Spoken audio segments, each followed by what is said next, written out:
Hello dear learners, this is Naim again in front of you and welcome to all of you in today's video. And in this video, I'll be covering a few ways of constructing sentences. Sentence গঠন করার যে বেশ কয়েকটা way আছে এগুলো নিয়ে আজকে কথা বলবো এবং of course that will be part 1 এরপর আরেকটা পার্ট থাকবে আমাদের সেন্টেন্স গঠন করার জন্য। আজকে আমরা দেখব based on function এবং বেসড অন স্ট্রাকচার আমরা নেক্সট ক্লাসে দেখব। বেসড অন স্ট্রাকচার বেসিক্যালি হচ্ছে তিনটা ভাগে, simple sentence, compound and complex. ওটাকে হচ্ছে সেন্টেন্সের স্ট্রাকচার অনুযায়ী ভাগ করা, আর হচ্ছে বেসড অন ফাংশন অনুযায়ী assertive, interrogative, imperative, objective and exclamatory. So এই পাঁচটা ভাগে সেন্টেন্সকে ভাগ করা যায় based on function. So first let's have a look at here assertive sentence. যখন কোনো একটা সেন্টেন্সে কোনো স্টেটমেন্ট, ফ্যাক্ট, ওপিনিয়ন অথবা ইনফরমেশন এই জিনিসগুলো নিয়ে যখন কথা বলবে তখন আমরা ওই সেন্টেন্সটাকে অ্যাসার্টিভ সেন্টেন্স বলতে পারি, যেটা বিবৃতিমূলক বাক্য, একটা জিনিস নিয়ে স্টেটমেন্ট দিবে, রাইট, একটা ফ্যাক্ট নিয়ে কথা বলবে, ওপিনিয়ন নিয়ে কথা বলবে। সো এগুলোকে আমরা হচ্ছে অ্যাসার্টিভের আন্ডারে রাখতে পারি। এবং হচ্ছে অ্যাসার্টিভকে বেসিক্যালি দুইটা ভাগে ভাগ করা হয়েছে, ওয়ান ইজ অ্যাফার্মেটিভ আবোধক অ্যান্ড অ্যানাদার ইজ নেগেটিভ মানে নাবোধক। তাহলে হচ্ছে for example I like to work, আমি কাজ করতে পছন্দ করি। সো আমি একটা স্টেটমেন্ট দিচ্ছি, আমি একটা ওপিনিয়ন দিচ্ছি যে আমি কাজ করতে পছন্দ করি, অ্যাফার্মেটিভ। বাট আমি কাজ করতে পছন্দ করি না, I don't like to work, আমি কাজ করতে পছন্দ করি না, which is negative, right. And another we have here he goes to office, সে অফিসে যায়, সে অফিসে যায় না, সরি নট হি, শি। তাহলে শি গোজ টু অফিস, সে অফিসে যায়। আর সে অফিসে যায় না তাহলে কি করব? She doesn't go to office. Third person singular number থাকলে আমরা ডাজ নট ইউজ করবো, right. She doesn't go to office. তাহলে আমাদের অ্যাসার্টিভের মধ্যে আমরা দুইটা দেখলাম, একটা অ্যাফার্মেটিভ এবং another one is negative. So then we have here interrogative. Interrogative মানে আমরা সবাই জানি প্রশ্ন জিজ্ঞাসা করা, রাইট। তাহলে কোয়েশ্চেন, সিক ইনফরমেশন, আমরা প্রশ্ন করে কিন্তু তথ্য খুঁজি, রাইট। সো তাহলে কোয়েশ্চেন এবং হচ্ছে ইনফরমেশন যে জায়গাগুলোতে খুঁজে প্রশ্ন করার মাধ্যমে সেগুলোকে আমরা ইন্টারোগেটিভ বলতে পারি। এখন ইন্টারোগেটিভে বেশ কয়েকভাবে প্রশ্ন করা যায়, অক্সিলারি ভার্ব দিয়ে, অক্সিলারি ভার্ব ছাড়া ডাব্লিউএইচ ওয়ার্ড দিয়ে, শুধুমাত্র হচ্ছে আবার ডাব্লিউএইচ ওয়ার্ড দিয়ে অক্সিলারি ভার্ব ছাড়া, right. So where do you live, আপনি কোথায় বসবাস করেন বা আপনি কোথায় থাকেন, প্রশ্ন করছি এবং আমি ইনফরমেশন খুঁজছি প্রশ্নের মাধ্যমে। হাউ ওয়াজ ইউর এক্সাম, আপনার এক্সাম কেমন ছিল, রাইট। তাহলে আমরা প্রশ্ন করছি প্লাস হচ্ছে ইনফরমেশন খুঁজছি প্রশ্নের মাধ্যমে। তাহলে interrogative it's all about for asking question. So then we have here imperative. Imperative সেন্টেন্সে হচ্ছে যেখানে কমান্ড করা হয়, রিকোয়েস্ট করা হয়, অ্যাডভাইস দেওয়া হয়, এই জিনিসগুলো হচ্ছে ইম্পারেটিভ সেন্টেন্সের আন্ডারে। সো যখন আমরা কোনো একটা বাক্যে দেখব কোনো কমান্ড করছে, কোনো রিকোয়েস্ট করছে বা কোনো অ্যাডভাইস দিচ্ছে, সেই সেন্টেন্সগুলো সব ইম্পারেটিভের আন্ডারে চলে যায়। So we have here pull the door. Pull the door তাহলে কি আমি দরজাটা টানতে বলছি, রাইট, কমান্ড করতেছি। Please give me a glass of water, আমাকে দয়া করে এক গ্লাস পানি দেন, আমি হচ্ছে রিকোয়েস্ট করছি। আমি যখন আবার প্লিজ কেটে দিচ্ছি give me a glass of water, তখন কিন্তু এটা আবার কমান্ড হয়ে যাচ্ছে, রাইট। তাহলে প্লিজ অ্যাড করার কারণে এটা রিকোয়েস্ট হয়ে গেল। সো যখন আমরা কোনো কাউকে কোনো কিছুতে অ্যাডভাইস করব সেটাও হচ্ছে এই ইম্পারেটিভের আন্ডারে চলে আসবে। Then we have here objective, ঠিক আছে। হোপস, উইশেস, ব্লেসিংস, ডিজায়ার্স, এই জিনিসগুলো যেখানে এক্সপ্রেস করবে সেটা হচ্ছে অবজেক্টিভের আন্ডারে চলে আসবে। হোপস আশা, উইশেস কারোর জন্য আপনি ভালো কিছু কোনো কামনা করতেছেন, আশীর্বাদ, ডিজায়ার্স ইচ্ছা, রাইট। এই জিনিসগুলো যখন কোনো সেন্টেন্সে প্রকাশ করবে তখন এটাকে আমরা অবজেক্টিভের আন্ডারে বলতে পারি। So may you have a beautiful day, may you have a beautiful day, আপনি কারো একজনের জন্য হচ্ছে তার দিনটা ভালো কাটুক, তার জন্য মঙ্গল কামনা করছেন, রাইট। আপনি তাকে হচ্ছে উইশ করছেন, may you have a beautiful day, right. Then wishing you a happy new year, কারো জন্য আপনি কি হ্যাপি নিউ ইয়ারের শুভেচ্ছা জানাচ্ছেন, তখন আপনার এটা উইশেসের মধ্যে হচ্ছে শুভেচ্ছা প্রকাশ করছেন, right. So wishing you a happy new year, so নতুন বছরের শুভেচ্ছা করা হচ্ছে। Then exclamatory, emotions, excitement, surprises, এই জিনিসগুলো যেই সেন্টেন্সে থাকবে আমরা সেটাকে বলতে পারি exclamatory sentence, right. So emotions বা ফিলিংসও বলতে পারি, right. What a beautiful sunset, what a beautiful sunset, কি সুন্দর একটি মানে সূর্যাস্ত, right. What a beautiful sunset, এখানে হচ্ছে আপনার একটা ইমোশনের একটা প্রকাশ ঘটছে। আপনি অবশ্যই একটা এক্সাইটমেন্টেরও বিষয়, যেহেতু খুবই সুন্দর একটি সূর্যাস্ত। সো ইমোশন, এক্সাইটমেন্ট একই সাথে দুইটা জিনিস প্রকাশ করছে।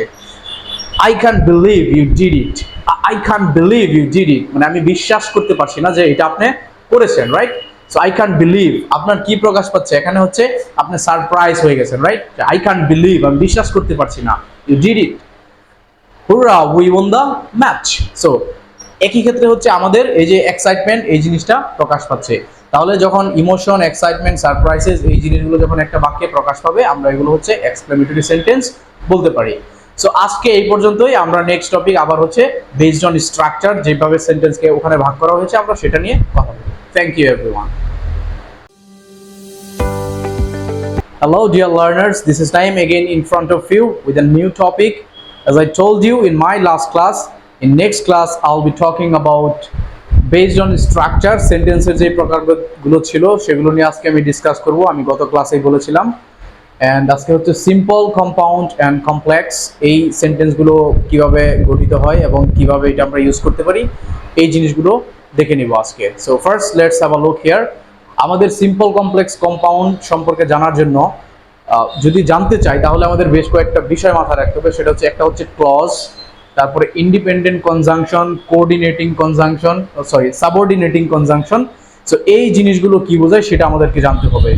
So first of all, clause. Clause is a part of a sentence. There will be a subject and a predicate which will not consider as a full sentence. So তাহলে clause হচ্ছে একটা বাক্যের অংশ। সো এটা কিন্তু পুরো একটা বাক্য না, বাক্যের একটা অংশ, এবং যেখানে একটা সাবজেক্ট এবং একটা প্রিডিকেট থাকবে, যেটা ফুল সেন্টেন্স হিসেবে কনসিডার করা হবে না। Okay, so what is predicate? Predicate বলা হয় হচ্ছে যেখানে একটা সাবজেক্ট এবং একটা মেইন ভার্ব থাকে, যেটা ফুল সেন্টেন্স হিসেবে কনসিডার করা হয় না।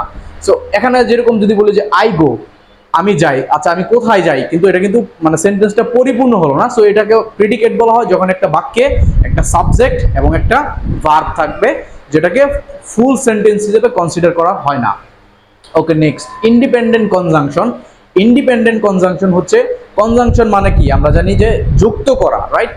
তাহলে ইন্ডিপেন্ডেন্ট যেই কনজাংশনগুলো একটা বাক্য আরেকটা বাক্যকে যুক্ত করবে স্বাধীনভাবে, সেটা হচ্ছে independent conjunction. And, or, but. And subordinating conjunction মানে হচ্ছে যেটা হচ্ছে আরেকজনের অধীনে, রাইট? এখানে বেশ কিছু কনজাংশন এগুলো বাক্যকে যুক্ত করে, because, although, if, unless, until, before, after, since, আরো অনেক রয়েছে, যেগুলো হচ্ছে একটা সেন্টেন্সের মিনিং পরিপূর্ণ করতে হলে এই কনজাংশনগুলো সাবঅর্ডিনেটিং কনজাংশন হিসেবে কাজ করে। শুধুমাত্র এইগুলো দিয়ে আমরা বাক্যের পুরো মিনিং বুঝতে পারবো না। সো পুরো মিনিং বুঝতে হলে আমাদেরকে আরেকটা ক্লজ আনতে হবে সাবঅর্ডিনেটিং কনজাংশনের আন্ডারে, তখন কিন্তু আমরা বাক্যের পুরো মিনিংটা পাবো। সো আমরা শুরু করে দিই তাহলে হচ্ছে সিম্পল সেন্টেন্স। সিম্পল সেন্টেন্স আমরা সবাই জানি যেটা হচ্ছে সহজ বা সরল বাক্য, রাইট? যেখানে কোনো ঝামেলা নেই। সিম্পল মানে কি? সহজ, তাই? তাহলে আই গো টু অফিস, আমি অফিসে যাই। আই ডু মাই ওয়ার্ক, আমি আমার কাজ করি। সো এগুলো হচ্ছে সরল বা হচ্ছে সহজ বাক্য, ঠিক আছে, যেখানে কোনো ঝামেলা নেই। সো তাহলে দুইটা সিম্পল সেন্টেন্সকে শুধুমাত্র ইন্ডিপেন্ডেন্ট কনজাংশন দ্বারা কানেক্ট করলেই হচ্ছে আমরা কম্পাউন্ড সেন্টেন্স পেয়ে যাই। সো ফর এক্সাম্পল এখানে যেরকম আমাদের ছিল যে আই গো টু অফিস, এখানে আমি লিখেছি কি I go to office and do my duty. So I go to office and do my duty, আমি অফিসে যাই এবং কি করি? কাজ করি। I will go to work or study, আমি কাজে যাব নতুবা আমি কি পড়াশোনা করতে যাব, right? I will go to study, আমরা কিন্তু চাইলে এটাকে আবার একটা সিম্পল সেন্টেন্স করতে পারি, I will go to work অথবা I will go to study, তখন কিন্তু সিম্পল হবে। বাট যখন এটা কম্পাউন্ড করতেছি, শুধুমাত্র একটা অর দিয়ে আমরা কি করতেছি? দুইটা সেন্টেন্সকে একটা সেন্টেন্সে কানেক্ট করে দিচ্ছি।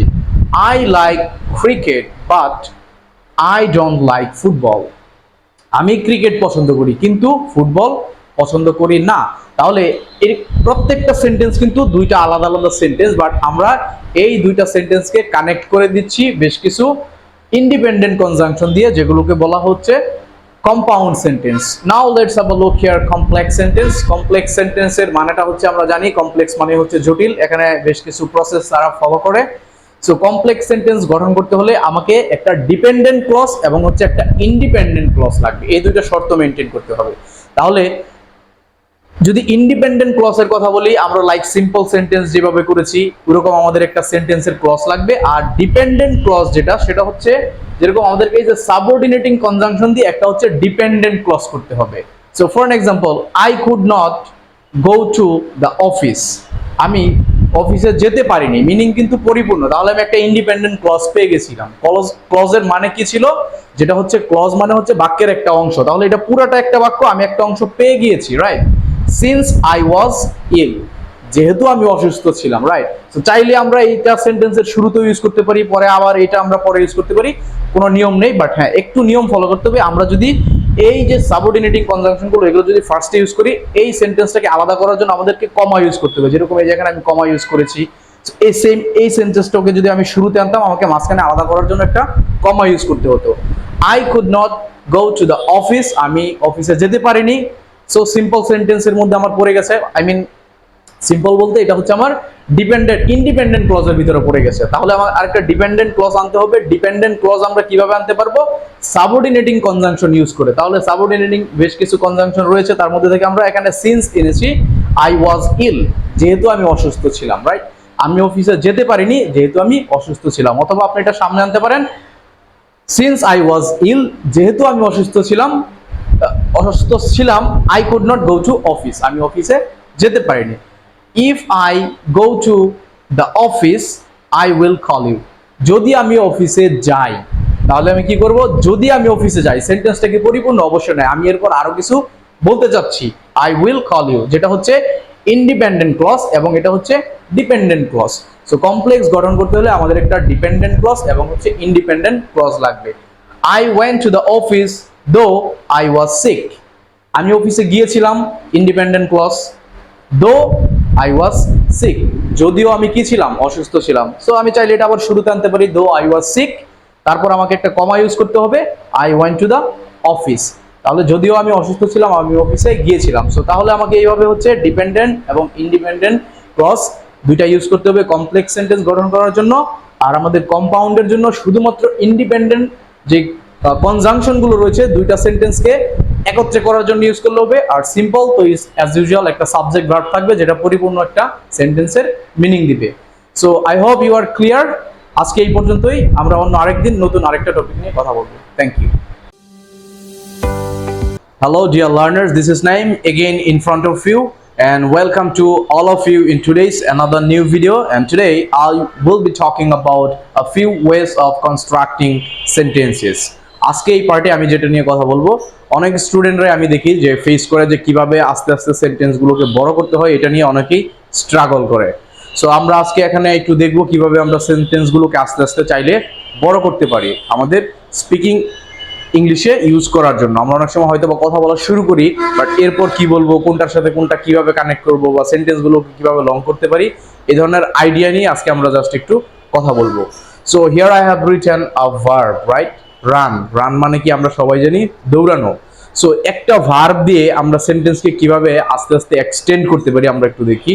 রান, যেরকম রান মানে দৌড়ানো, তাহলে হি রানস, সে দৌড়ায়। আই রান, আমি দৌড়াই, রাইট? সো এই সেন্টেন্সের সাথে যদি আমরা adverb of place, time and manner এই জিনিসগুলো যদি অ্যাড করি, তাহলে কিন্তু সেন্টেন্সগুলোকে আস্তে আস্তে আমরা বড় করতে পারবো। হি রানস, আমরা একটু সাবজেক্ট অ্যাড করলাম, রাইট? হি রানস, সে দৌড়ায়। He runs in the park, তাহলে অ্যাডভার্ব অফ প্লেস কিন্তু আমরা এখানে অ্যাড করলাম যে কোথায় সে দৌড়ায়। He runs in the park.